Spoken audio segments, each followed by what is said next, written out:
Welcome to the Slop Temple. We pray this video helps. In this video, I will explain how to jump-start your Audi A6.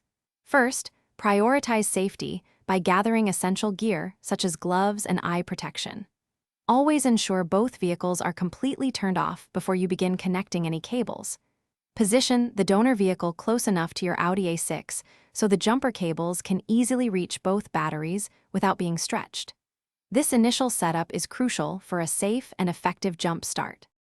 Now, let's connect the cables.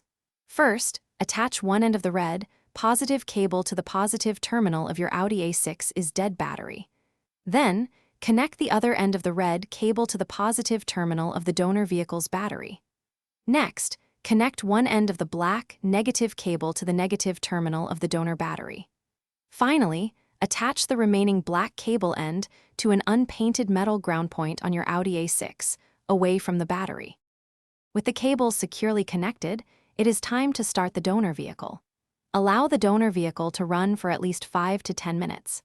This crucial step permits the donor battery to transfer a sufficient charge to your Audi A6's depleted battery.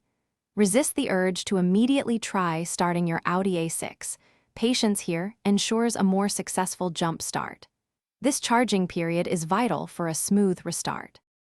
After the recommended 5 to 10 minutes, you can now attempt to start your Audi A6. If it starts, congratulations. Carefully disconnect the jumper cables in the exact reverse order of connection. First the black negative from your Audi, then from the donor, followed by the red positive from the donor, and finally from your Audi. Drive your Audi A6 for at least 20 minutes to ensure the battery fully recharges. Thanks for watching. Consider subscribing if we helped you.